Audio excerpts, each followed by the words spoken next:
Yeah, as Linda said, I'm a director, a guy who works in theater. So it's new for me to think of theater in relationship to this kind of performance context. But what I want to suggest to you today is that what you're doing in this 3-minute thesis is a performance. So you should just think of it as such. And in our discussions yesterday, the other thing that became really clear to me is that you're making meaning in these 3 minutes. It's based on your research, but really what you're doing in the 3 minutes in the space that you're working in is making meaning. And you should be thinking about how best to do that. In theater, we tend to think of artists as explorers, which I'm an artist researcher, so that fits in terms of the academic context as well, that you're exploring new phenomena. And the explorer in my mind is the judge, the discursive, analytical side of who I am, which is something I think that you're all well versed in and capable of being. But I think there's also a part of the explorer that's a fool or a child, someone who makes mistakes and kind of enjoys those mistakes a little bit, someone who asks naive questions and enjoys that. There may be an aspect of your presentation that may cultivate more of the fool than the judge, or there may be a kind of a balance there. I just want you to think about that. I don't know if humor is addressed on any of the presentations online, but that may be something that you're very comfortable with and you should think about using, because humor is a pretty important relational aspect in performance and in life. The third thing is the explorer is as a warrior. So someone who lives for that moment, is present. So thinking about how you can be present in your presentation. And to me, presence isn't just about spectacle and display, it's about relationships. Presence is created by someone doing something with other people, I think. So just thinking about that. The other important thing is to think about your body. So before you're presenting, warm up, whatever that means to you. It might be about going for a walk. It might be about tossing a ball against a wall or skipping rope, or just do something to get your blood flowing and get your breath regulated and to develop some focus for what you're about to do. Stretch, rotate your arms, your legs. Think about that. I have a little warm-up that I do with some of my actors that I'd like to do with you now. It's pretty easy. It's not, you're not going to look silly. It's based on a Tai Chi exercise, so it's meditative and it gets your blood flowing. So if you want to just stand up for me here, we'll go through it. Just make sure you can move around 360 degrees wherever you are. Okay? So I like this exercise because it's meditative and it slowly gets you, keep doing it, it slowly gets you moving, gets the blood flowing, and doesn't overwhelm you. I just call it a tree hugging exercise. So you want to start with your feet about shoulder width apart, knees slightly bent. This is the neutral stance. And it's a good place to begin because you can move forward, backward, right, left, up, down pretty easily from here. And then I think this is also the basis of a lot of martial art work. You're capable of moving. So the first thing you do is take a nice deep breath. So breathe into your diaphragm. Just make the breath go as low as possible, not up here at your ribs, not your shoulders, but just down here. Nice deep breath. And then just step out to the right. And then just, it's like you're hugging a tree, okay? And then you go down. It's like you're scooping water. Throw the water up in the air, let it rush down your face, step to the left, and put your arms out like this. Bring it into the center, push to the right, and then face 3/4 of the way, like to your right, okay? And hug the tree again. Scoop that water. Throw it up in the air. Wash your face with it. Reach to the left. Pull to the center. Push to the right. And step. Hug that tree again. Scoop the water. Throw it up in the air. Wash your face with it. Pull to the left, or reach to the left. Pull to the center. Push to the right and step. Okay, and hug that tree again. Scoop that water. Throw it up in the air. Wash your face with it. Reach to the left. Pull to the center. And push to the right and step. So you just do a four position movement, which can be meditative and relaxing, I think. So that might work, or whatever gets you calm and whatever gets your blood flowing. For the vocal work, you want to have your voice warmed up. And you want to start doing that by warming up your face. So even just massaging your where your jaw connects to your head here, this joint here, doing that. And don't be afraid when you're warming up just to let your mouth hang open. Just do that. And actually yawning is a really good thing. People often clear their throat before they're about to speak, which tightens up your vocal apparati. And yawning is good. So a big yawn. Yeah, good. And stick out your tongue.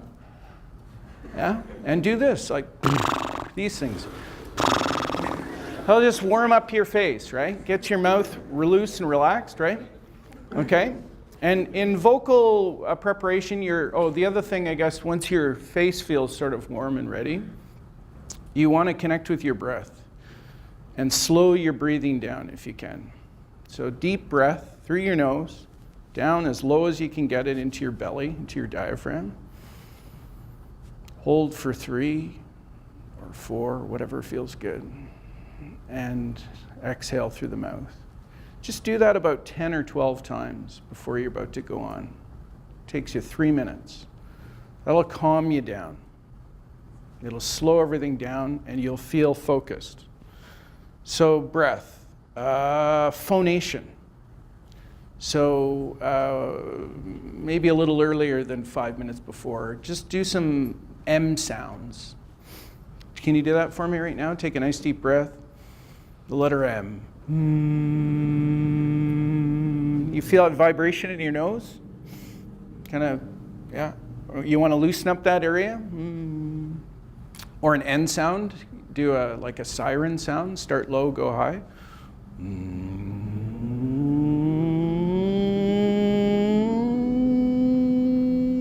So just doing these things to, like, again, get that area ready, get it loose, get it relaxed, and articulation. So breath, phonation, articulation, and that's where the announcer's test comes in. So use these, or if you've got a tongue twister or a song that you like to sing, use that. And then really be precise on pronunciation. Consonants, commas, are points of articulation. So let's just go through a couple of these, all right? After me. 1 hen. 1 hen. 2 ducks. 2 ducks. And push with your diaphragm. 3 squawking geese. 3 squawking geese. 4 limerick oysters. 4 limerick oysters. 5 corpulent porpoises. 5 corpulent porpoises. 6 pair of Don Alverso's tweezers. 6 pair of Don Alverso's tweezers. 7,000 Macedonians in full battle array. 7,000 Macedonians in full battle array. Great. 8 brass monkeys from the ancient sacred crypts of Egypt.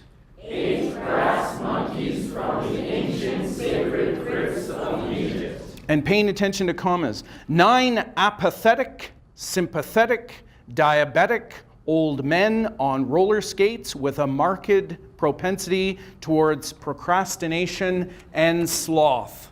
9 apathetic, sympathetic, diabetic, old men on roller skates with a marked propensity towards procrastination and sloth. Good. So chances are you have words, jargon, terminology in your discipline that are tricky to pronounce and need to be clearly expressed. So whatever works for you, just warm up your mouth and your breath and your body.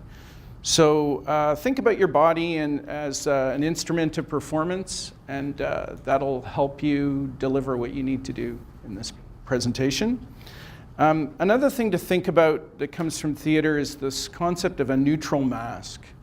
And the neutral mask in theater comes from an Italian tradition that was resurrected after the Second World War from classical origins. It had a resurrection after the Second World War because Italy was a mess after the war. And the neutral mask was really a way of moving into characters and performance, but it also had a real basis in confidence and holding your ground. So neutral, the concept of neutral is calm potential. So when you're in a state of neutral, you are in a state of calm potential. So like we were standing before, you can move in any direction, you're capable, you're on your breath, you're ready. And the 3 qualities of neutral that I think are useful for presentations like the one you're about to do is to think about economy of action. In a neutral state, you only do the actions that are absolutely necessary. No extraneous gestures, no moving around, no pacing, nothing that will subvert your presence, or just be aware of that. Necessity of intention is the second thing. So necessity. Necessity is really, in neutral, is really about being present, being open to what happens. It's what's necessary now. And you're representing a body of work that's been happening for years, but in that 3 minutes of presentation, things may happen that you didn't expect to happen. And just be open to what happens in the relationship that you create with people and in how it occurs to you to express what you're doing in that moment. That's okay. Don't be afraid of it.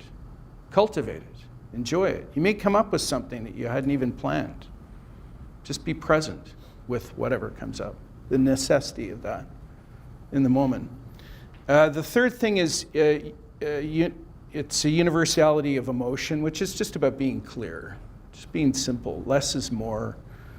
Clearly what you're doing has got an emotional quality because you're passionate about it. Don't be afraid to express that.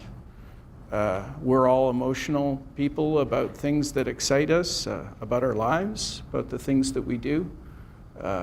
Build that into your work. Show us your emotion. That's something we can all relate to. It's fairly universal. Okay, so neutral. Think about neutral. In terms of staging, you've got a warmed up voice. You want to think about that. You want to think about, status. So something we play around with in theater a certain amount is status.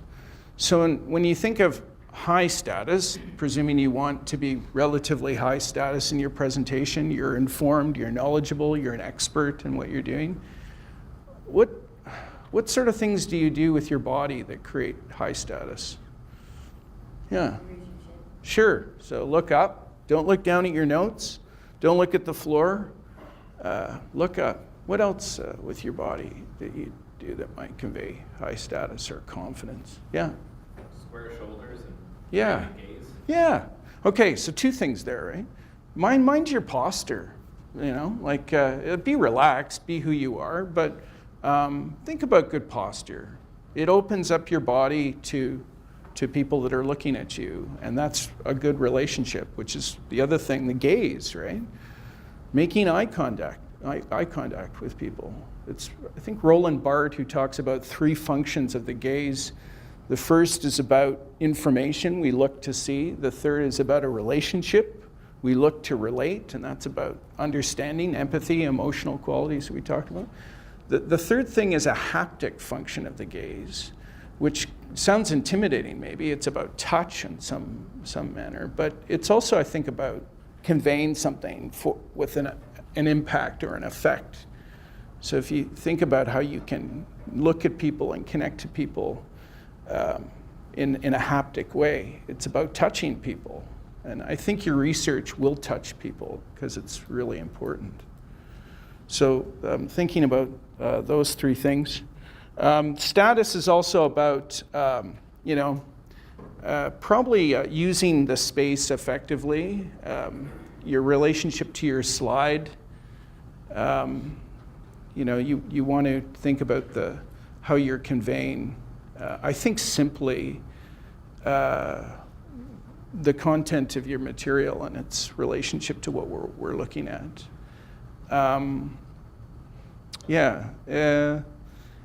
Relationship to your audience. Think about that. And think about your relationship to the time that you have. The tendency might be to cram as much talking into the 3 minutes that you can possibly get in there.